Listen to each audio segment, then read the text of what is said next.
మార్చి 29 ఆంధ్రప్రదేశ్ ప్రజలకనేది ఒక వరం.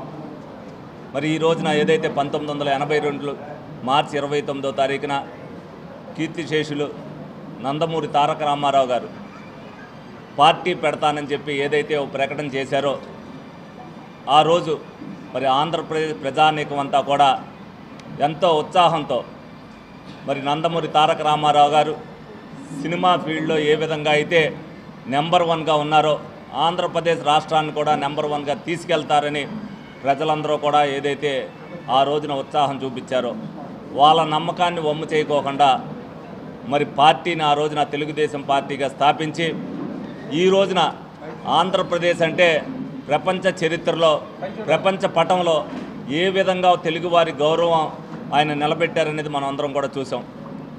మరి ఆనాడు ఎన్టీ రామారావు గారు నేషనల్ ఫ్రంట్ పెడతాం కాబట్టి దాంట్లో ఏదైతే కేంద్ర ప్రభుత్వంలో కూడా ఏదైతే ఆయన ఒక చక్రం తిప్పాడో ఆ పార్టీ పెడతాం వల్ల ఎంతమంది బడుగు బలహీన వర్గాలకి ఎంతమంది కొత్త తరం నాయకులకి ఏ విధంగా తెలుగుదేశం పార్టీ మరి వాళ్ళందరికీ కూడా స్థానం కల్పించిందనేది ఆంధ్రప్రదేశ్ ప్రజానీకం అంతా కూడా చూశారు.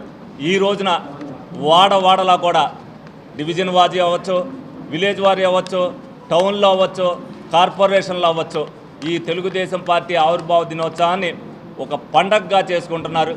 ఈ సందర్భంగా తెలుగుదేశం పార్టీ కుటుంబ సభ్యులందరికీ కూడా ఆవిర్భావ దినోత్సవ శుభాకాంక్షలు తెలియపరుస్తున్నా.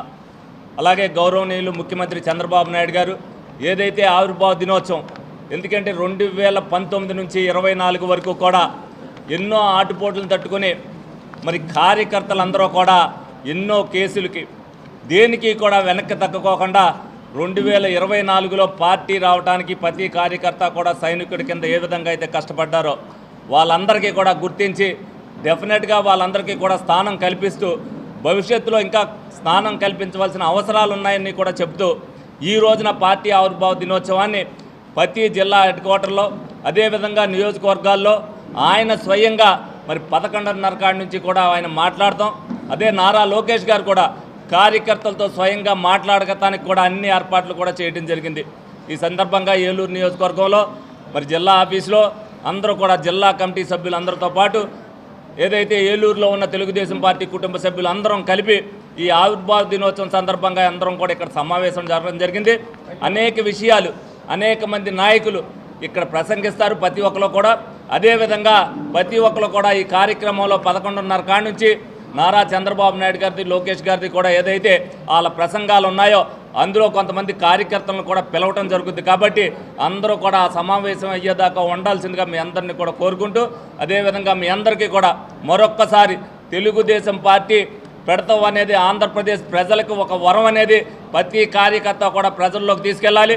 ఎన్టీఆర్కి ముందు ఎన్టీఆర్ తర్వాత అంటే తెలుగుదేశం పార్టీకి ముందు తెలుగుదేశం పార్టీ తర్వాత తెలుగుదేశం పార్టీ అధికారంలో ఉన్నప్పుడు ఏ విధమైన అభివృద్ధి జరిగింది అనేది ప్రజల్లోకి తీసుకెళ్లాల్సిన బాధ్యతని ప్రతి ఒక్కరు కూడా తీసుకోవాలని సందర్భంగా తెలియజేస్తూ మరొక్కసారి మీ అందరికీ కూడా ఆవిర్భావ దినోత్సవ శుభాకాంక్షలు తెలియపరుస్తున్నాను.